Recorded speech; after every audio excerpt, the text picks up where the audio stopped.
Ben, c'est venu très progressivement, déjà. C'est-à-dire ça a été un travail, d'abord parce que je m'y intéressais à titre personnel. J'ai fait de la systémique, je suis ingénieur de formation, et dans le cadre de ma formation d'ingénieur, j'ai eu l'occasion de faire de la systémique, de la dynamique des systèmes. Ensuite, parce que j'ai été moi-même intéressé, et ça depuis l'adolescence, par des questions d'abord écologiques, mais ensuite que j'ai étendu à d'autres champs, parce que l'écologie doit se réintégrer dans une vision plus sociétale des choses.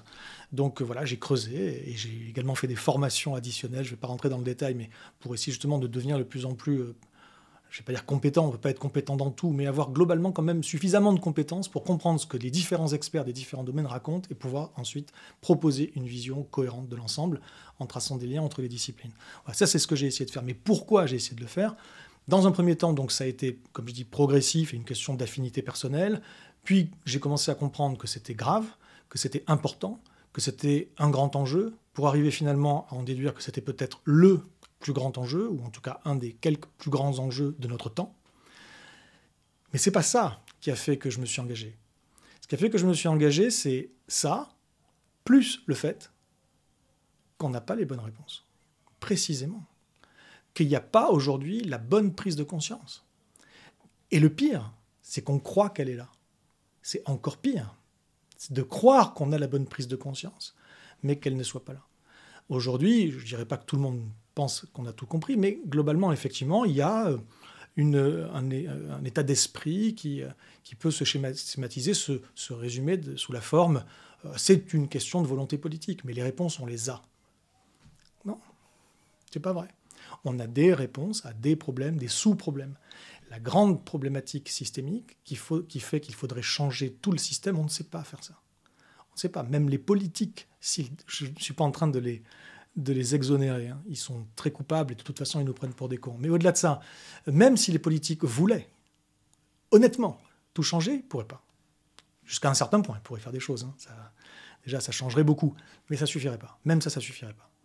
Et donc, il faut bien comprendre, effectivement, que la nature des enjeux, pour ensuite pouvoir imaginer, et c'est ce que je fais, mais là, comme je disais, je renvoyais les gens vers d'autres contenus parce que je n'ai pas eu le temps de les développer là, sur ce qu'on fait.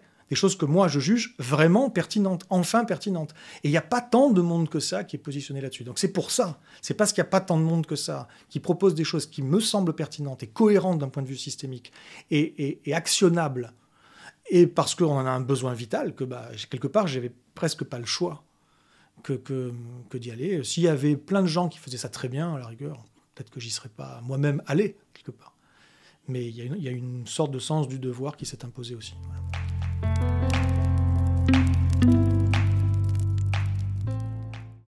Alors cette question de la sobriété, elle est très importante, même si certains n'aiment pas le mot, même si certains pensent tout de suite à décroissance, et puis décroissance, ça veut dire des ayatollahs verts, et puis c'est des fous et des farfelus. Bon, on ne va pas rentrer dans tous ces débats-là, mais c'est bien d'y rentrer de temps en temps d'ailleurs, et je vous renvoie encore vers certaines de mes conférences où j'y fais allusion, parce qu'effectivement ce sont des débats qu'il faut avoir. On a besoin effectivement d'une forme de résilience. Et c'est pas juste parce que Arthur Keller l'a décrété ou quelques écolos. C'est parce qu'aujourd'hui, nous arrivons à des limites du système. Nous arrivons à des limites, comme je le disais, en termes de flux d'énergie et de matière. Donc de toute façon, cette descente énergétique et matérielle, elle sera soit organisée, conscientisée, voulue, peut-être coordonnée, ou subie. Donc la question, c'est pas est-ce qu'on est sobre ou est-ce qu'on l'est pas, c'est est-ce qu'on l'est de manière intelligente ou est-ce qu'on l'est dans le chaos. Parce qu'on n'a pas le choix et du coup, faut pas imaginer que quand le chaos va se présenter, il y a beaucoup de gabegie, beaucoup de gaspillage. Bon, justement, on saura rogner. On a plein de marges de rognage, donc on fera les choses bien. On ira rogner là où c'est superflu, et tout l'essentiel sera maintenu. Mais c'est pas vrai. Ça va pas se passer comme ça. Ça va se passer peut-être comme ça à certains endroits, je l'espère, mais dans la majorité des cas, ça va pas se passer comme ça. D'ailleurs, on le voit aujourd'hui.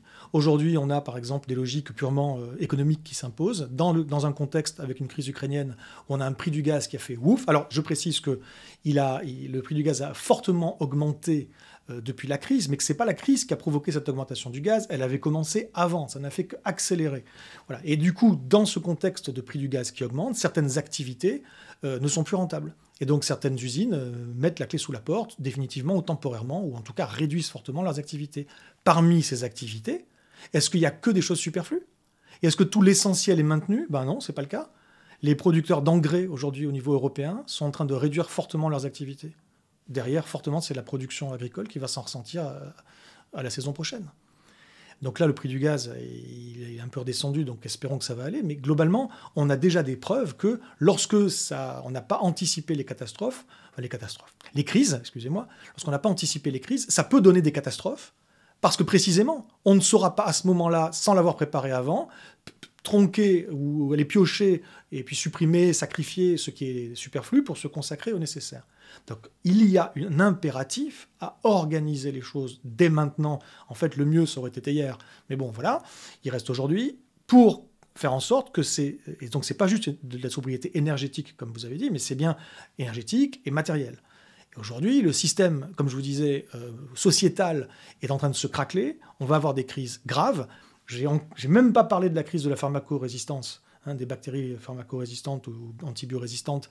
Et ça va rajouter encore une couche sympathique sur les enjeux de santé demain. Mais globalement, on va vers un système où il va y avoir moins d'énergie et de matière. Or, ce système est extrêmement gourmand en énergie et en matière. Et puis, il y a beaucoup, beaucoup de gaspillage. Voilà. C'est-à-dire que un hôpital, pour que ça fonctionne, et vous le savez très probablement, un hôpital, pour que ça fonctionne, ce sont des camions qui livrent en permanence alors du matériel, des fournitures, mais évidemment des choses à usage unique beaucoup. Donc, je ne parle pas que des compresses ou de certains médicaments ou de produits, mais je parle aussi de certains matériels. Alors, des fois, ils sont stérilisés, mais pas toujours. Des fois, des matériels qu'on jette à la poubelle. Et vous m'avez vous-même dit, on a eu cette conversation sur les poubelles d'Assery, qui devraient être utilisées uniquement dans des cas extrêmes de haut risque de contamination, et en fait qui sont en général utilisés par la plupart des gens du corps médical comme une poubelle presque normale où on y met les masques et je ne sais quels autres, alors que c'est pas censé fonctionner comme ça.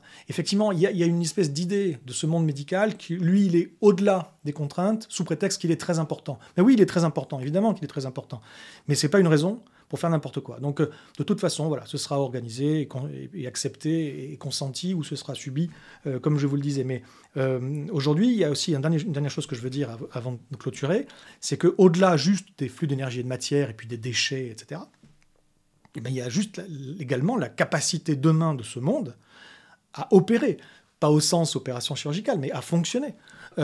Comment ce monde va-t-il pouvoir continuer à être performant, à être efficace et à soigner et à assurer aux gens, à la grande majorité, voire à tout le monde, si possible, d'avoir une bonne santé, alors qu'il est extrêmement dépendant de technologies qui doivent être hyper efficaces et disponibles tout le temps, et que ça demande beaucoup d'énergie. Ça demande un système stable par ailleurs, et c'est peut-être pas vers quoi on va. Et de surcroît, où aujourd'hui on ne forme plus les professionnels de la médecine aux techniques, j'ai envie de dire, de base. Donc aujourd'hui, un médecin n'est pas forcément capable de faire une piqûre ou un point, des choses extrêmement simples. C'est pas nécessaire. Là, beaucoup de médecins généralistes savent plus faire ça ou savent pas faire ça. C'est une grave erreur. C'est une grave erreur de ne pas être capable, de ne pas apprendre à fonctionner rapidement, d'être capable de basculer rapidement si nécessaire en mode dégradé, en mode crise. Et peut-être que le mode crise, ce sera notre nouvelle normalité demain. Voilà, donc je prends juste un exemple pour finir, qui est, que vous connaissez peut-être, certains connaissent peut-être déjà, qui est que, je ne sais en quelle année, mais il y a déjà peut-être 10 ans, aux urgences de l'hôpital Bichat, ils ont décidé de se former à la médecine de guerre. Voilà. Et à l'époque, ça paraissait un petit peu farfelu, presque, peut-être, à certaines personnes. Pourquoi la médecine de guerre en France, hein, il ne s'agit pas d'aller opérer au Yémen, hein, il s'agit bien d'être en France. Voilà. Et bien finalement, ça a bien servi, le soir justement de l'attaque au Bataclan, où ce service a dû gérer un afflux soudain de cas, pour certains très très très graves, et que ça a été Beyrouth en l'espace de quelques minutes. Et s'il n'y avait pas eu cette formation approfondie en médecine de guerre dans cet endroit-là, dans ce service-là, à mon avis, ça aurait coûté pas mal de vies en réalité, encore plus que ça n'en a coûté. Donc voilà, ce sont des choses qu'il faut bien se mettre dans le crâne, il faut sortir peut-être d'une idée un peu snob et un peu triomphaliste de la science d'une manière générale, la science voilà, qui sait tout résoudre, il n'y a pas de problème, vers l'infini et au-delà, on est tellement géniaux. La médecine en est un cas particulier.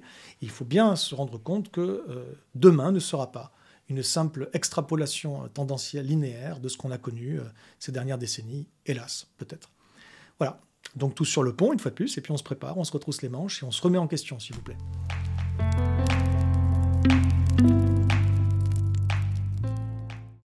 Oui, alors s'informer, évidemment, ça commence sans doute par là, mais aussi s'engager.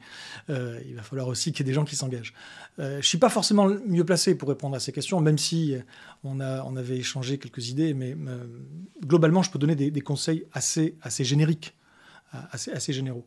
La première chose, c'est que je pense vraiment qu'il est très important, aujourd'hui, aux jeunes qui se forment et qui vont devenir les médecins de demain, que ce soit des généralistes ou des spécialistes, de prévoir un moment dans leur cursus où ils vont aller travailler dans des pays sous-développés, dans des pays défavorisés, où les conditions sont mauvaises. Alors, je n'ai pas dit au cœur de la guerre, à travailler sous les balles, hein.